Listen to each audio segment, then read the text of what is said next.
And I'm going to tell you right now, me and Dub C ain't never been to a Diddy party. Nah. Diddy's arrest has everyone talking, and the internet is on fire. People are digging into those wild Diddy parties, the ones packed with huge stars, from Jay-Z all the way to Leonardo DiCaprio. But not every rapper wanted to be part of that scene. Some kept their distance, especially 50 Cent.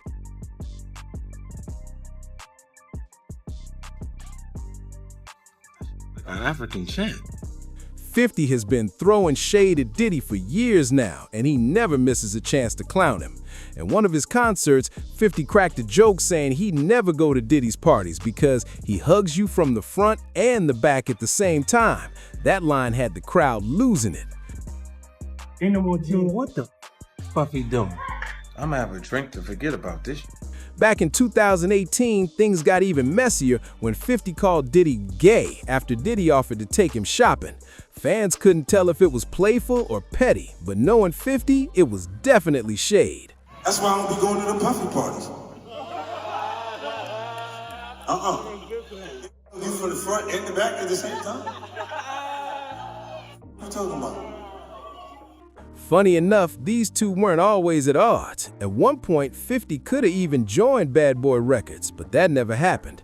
The tension really started bubbling around 2010 when Diddy became Rick Ross's manager, and Ross has been 50's rival for ages. Since then, 50's been claiming that Diddy's just trying to profit off B's name. What a messy web of drama.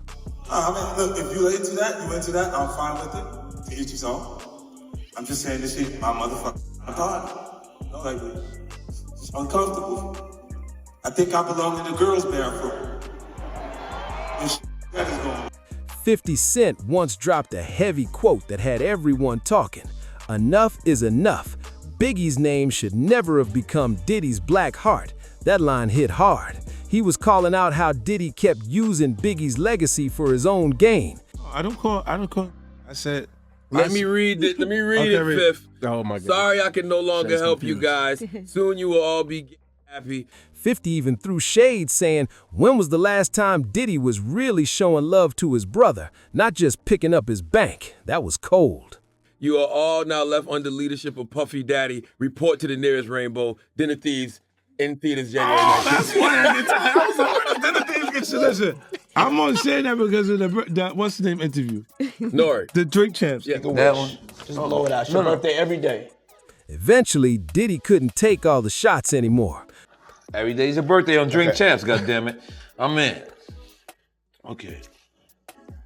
During the 2010 BET Awards post-show, We ain't fucking with that. I got notes now. I'm trying to get my life together. You know what I'm saying? Like, he said something fabulous and he goes, yo, but me and you, we ain't party. Like, we need to party. he fired back on stage saying, check this out. Oh, but me and you ain't never really party, you know what I'm saying? What is he talking about? What is he talking about? That's the kind of stuff that when people say that to me, I get a little uncomfortable. He said something to me one time, a long time ago, at Chris Lighty's wedding. He told me he'd take me shopping. I love my people. Stop the hate, man. Congratulate. I looked at him like, what'd you just say? Let me move, man, before I do something. You gonna make me mess up the wedding. Hate is for if you hating, you will, and you're ashy and your breath stink, and you know who I'm talking to. The crowd went wild. That moment showed how personal this feud had gotten. I just remember like 50 coming up outside of Puff's trailer and being like, but Puff wasn't inside his trailer, so he said it to somebody. He was like, By 2012, things got even heated, leading to a serious face-off between Puffy and 50. what kind of money Puff said he was getting again? I don't know what happened. I thought it was all like funny and sarcastic, and then like 2 seconds later, man, the whole gunplay thing popped off. So Machine Gun Kelly, who witnessed it all, said the tension was unreal. 2 powerful names in one room and nobody backing down.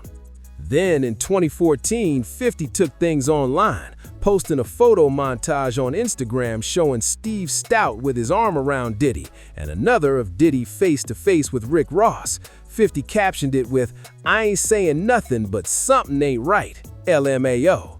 That post blew up instantly. Fast forward to 2024, after that big raid on March 25th, 50 was back at it, trolling Diddy all over social media. It truly is about the Benjamin, as we see. Oh yes, he's glittering. It truly is about the Benjamin. He joked, now it's not did he do it, it's did he done. They don't come like that unless they got a case. 50's pettiness never sleeps, and this drama just keeps getting wilder. Not long after, a video started making rounds online. Diddy was cruising through Miami on a bicycle, all smiles. But of course, 50 Cent couldn't just scroll past that. I told you you can't trust him. Puffy done killed Tupac, man. He jumped in with his usual sarcasm, saying something like, big smile, damn, last seen on a bike. He was definitely clowning again. Then 50 took things further. He dug up an old clip of Diddy and Mike Tyson from the Keenan Ivory Wayans show back in 1998. In that interview, Tyson held up Diddy's hand to show off his jewelry while saying, it truly is about the Benjamins, referencing Diddy's iconic 1997 track with Biggie, Lil Kim, and the Lox. Puff said it's in his hands, and he said I can say it. And that's the end of that. Have fun with that one. He said, there's nothing to say about it. It's in my hands.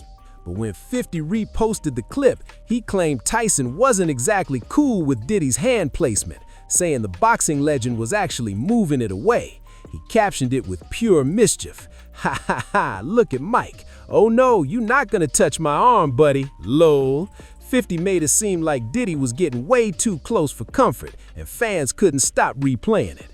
And after Diddy's arrest by federal agents, 50 was back on social media, wasting no time. Got so many essays. Wait, he didn't just spell the word rapper and leave out a P, did he? He started posting non-stop about the whole situation, even mentioning some of the weird items reportedly found in Diddy's home. The trolling hit another level, and it looked like 50 wasn't planning to let up anytime soon. 50 couldn't resist taking another jab. He posted, here I am keeping good company with the Drew Barrymore show, and I don't have 1,000 bottles of lube at the house. That line had people cracking up online. He always finds a way to mix humor with shade, and this time was no different. Sounds like something that Puff would do at a party with Aaron Hall, cause I just love to f with you. But things took a darker turn when 50 started bringing up some serious claims. He's repeatedly hinted that Diddy had something to do with Tupac's murder, and even his close friend Eminem touched on that topic too. The tension in the hip-hop world spiked after that. Joe Budden once spoke about how Diddy personally reacted to Eminem's bars, and apparently he wasn't too happy.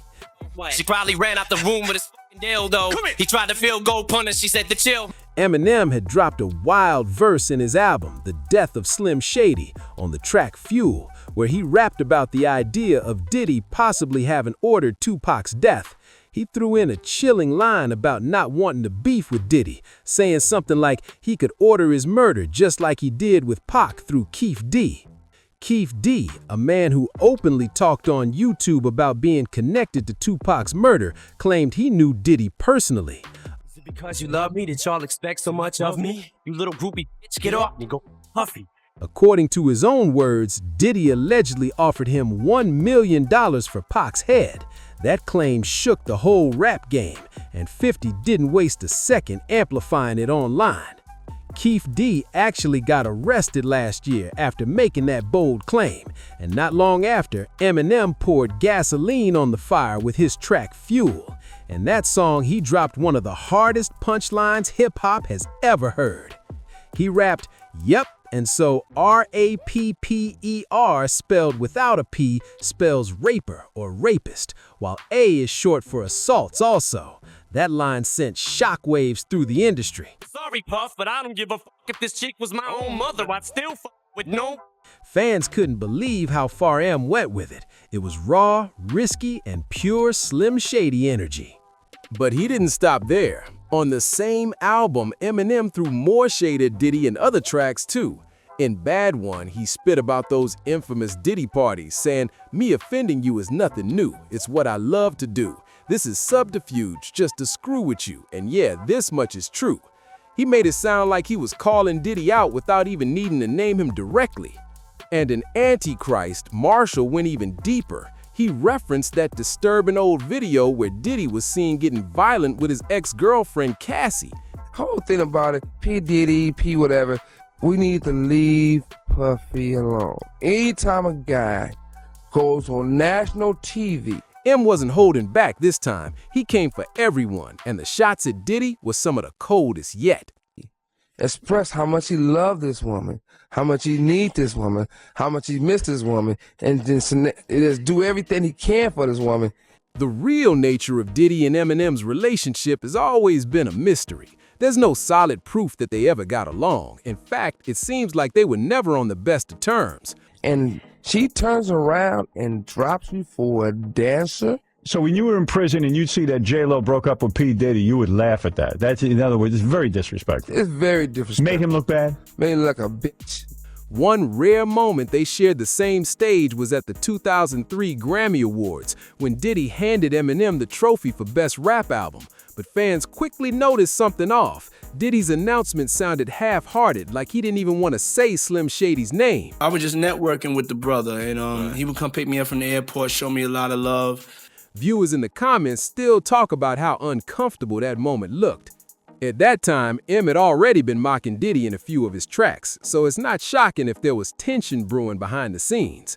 You know, I really had thought we were cool, you know what I'm saying? Right. Cool acquaintances, you know what I'm saying? Just being respectful from people coming into other cities and stuff. Things got even messier when rumors spread that Eminem wanted to hook up with Diddy's then girlfriend, Jennifer Lopez. Imagine Diddy hearing that. It must have hit his ego hard. That same year, Eminem's song dropped in 2000, and by 2001, Diddy and J-Lo had officially split. Suge Knight even stepped in later, throwing shade and laughing about the breakup.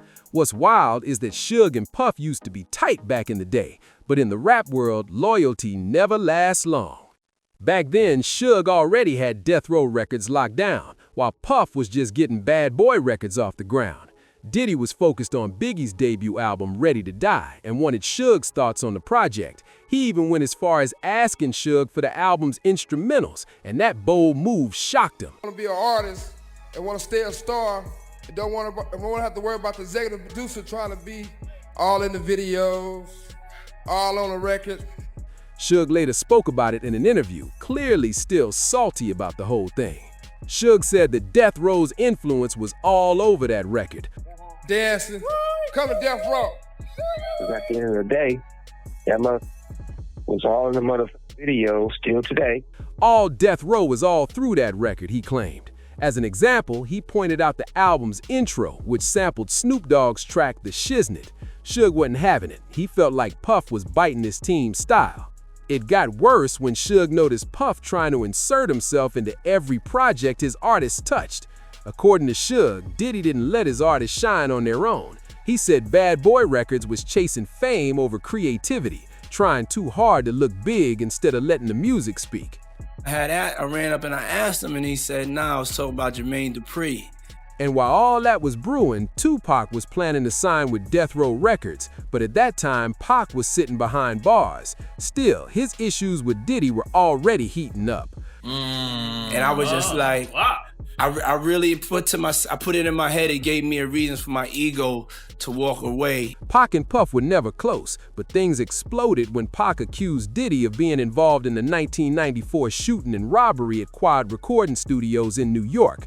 That moment flipped everything. Pac's enemies instantly became Suge enemies too. So when Suge stepped on stage at the Source Awards in 1995, he didn't hold back and made that now infamous statement that shook the whole industry. After Suge Knight's fiery comment, the tension between Death Row and Bad Boy Records was through the roof. Puff later admitted that after Suge's words, he backed off from retaliating because the whole situation terrified him. He said it was one of the scariest moments of his life, knowing he had the power to spark something massive, but deciding to step back instead. Not long after, things turned deadly in Atlanta during a heated confrontation between members of Death Row and Bad Boy. He might have got a few punches, and he probably drunk about 20 shots of piss. You know what I mean? Literally. Suge's close friend, Big Jake, ended up getting shot and killed that night. In an interview, Puff recalled seeing Jake hit and said he immediately ran up to Suge, only for Suge to start shouting at him, blaming him for what happened. Puff was stunned and asked, how could I have anything to do with that when I was right there too? I could have been the one shot. That moment showed just how deep the bad blood ran. Suge's rage toward Puff didn't fade, it only grew worse. At one death row party, someone connected to Bad Boy Records showed up, and Suge's crew went completely off the rails. They cornered the guy, brutally beating him within inches of his life, demanding to know where Puff was hiding. Reports from that night describe something truly disturbing. The man was allegedly humiliated and forced to endure a disgusting act no one should ever face. I tell you what, Puffy, your life is in danger. You got to make a decision. When you go to prison. The streets were saying it loud. The war between Suge and Puff had crossed every line imaginable. Either you're going to be standing up or squatting, sitting down, pissed. Even though Suge Knight is locked up right now, that hasn't stopped him from speaking his mind. He recently shared his thoughts on the chaos surrounding his old associate, warning Diddy that he's in serious danger.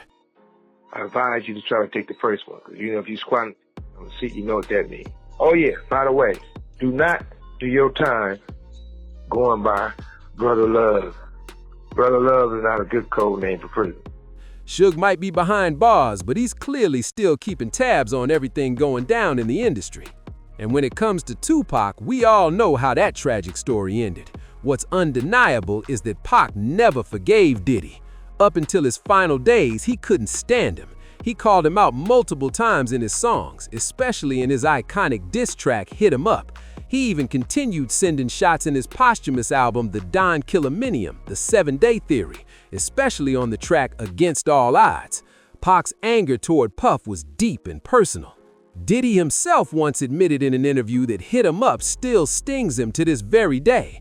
That track left a mark that never faded, not just for Diddy, but for the entire hip-hop world. Even some of Diddy's own artists ended up turning on him. Bust on bad boys, niggas for life. Plus Puffy trying to see me weak, hearts I rip. Members of the Lox once had so much tension with Puff that someone literally threw a chair at him during an argument. The Lox had joined Bad Boy Records back in 1995, but their gritty, street-style rap clashed with the label's shiny, radio-friendly image.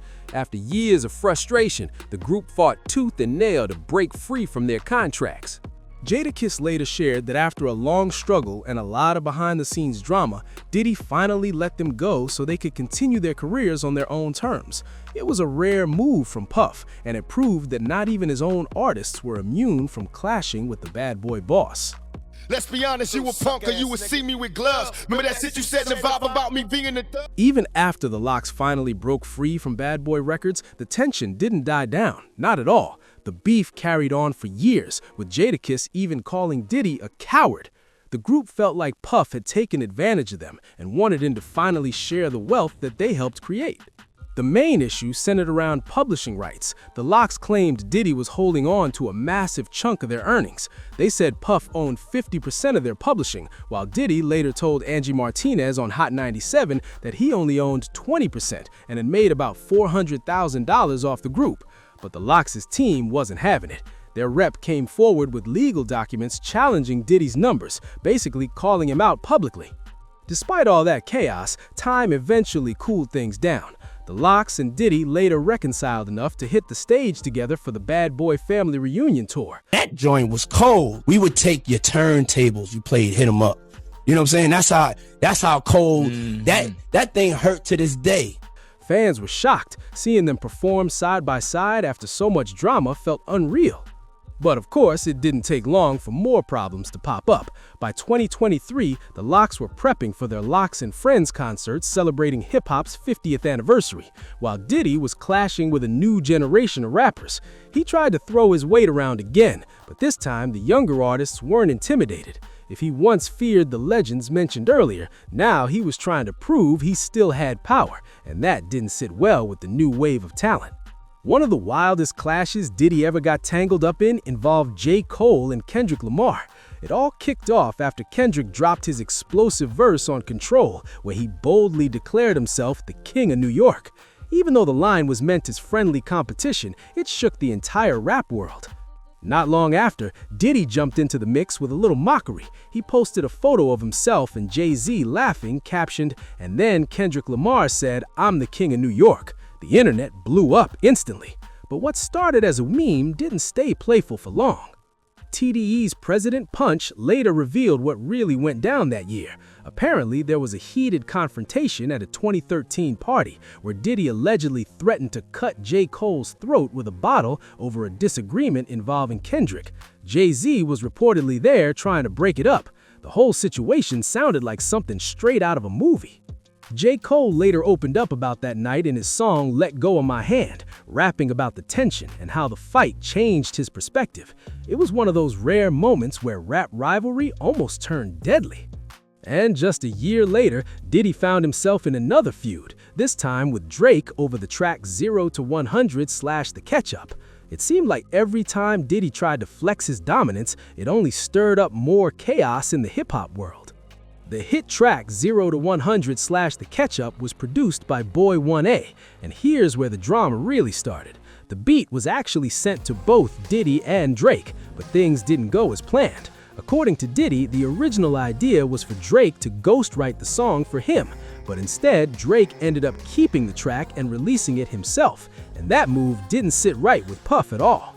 Reports say Diddy was furious. The tension exploded at Live nightclub in Miami back in December 2014, where witnesses claimed Diddy confronted Drake and allegedly slapped him in the face. The club went wild, and the story spread everywhere overnight.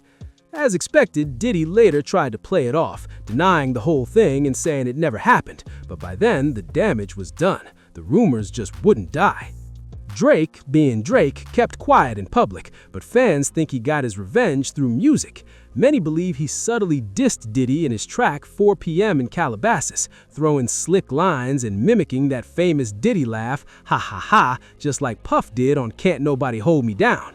It was a quiet jab that fans instantly caught, another cold moment in Diddy's long list of hip-hop clashes. After the Drake incident, Diddy's reputation in the rap scene started to take serious hits. Every few years, a new scandal or feud would pop up, and he always seemed to be right in the middle of it. From wild party rumors to business drama, it felt like Puff couldn't escape controversy if he tried. By 2020, whispers about what really went down at those legendary Diddy parties were getting louder. Some people in the industry started distancing themselves completely, saying they didn't want any part of that lifestyle. Videos and old clips kept resurfacing, showing strange moments with different celebs that had fans questioning what was really happening behind closed doors.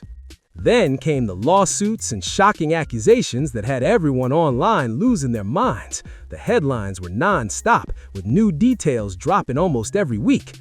People who once called him a friend suddenly turned quiet, while others came forward with wild stories that painted a completely different picture of who Diddy really was. Through all the noise, 50 Cent stayed trolling hard, posting memes, jokes, and throwing shade every chance he got. He even hinted that more was coming, saying he'd seen things people wouldn't believe. Whether you believe Diddy's innocent or not, the truth is his empire has never looked shakier. And with all the investigations, rumors, and betrayals surrounding him now, one question still lingers. Is this the real fall of a hip-hop mogul, or just another Diddy comeback in the making? Now, in 2024, things have gone from unbelievable for Diddy. After the raids on his homes and the shocking reports that followed, his entire image has completely flipped. Once praised as one of hip-hop's biggest moguls, now he's being talked about like the villain in his own empire. Every week, new clips, testimonies, and leaked footage keep surfacing, and each one makes the story even darker. People who used to be loyal to Diddy are either staying silent or suddenly speaking out.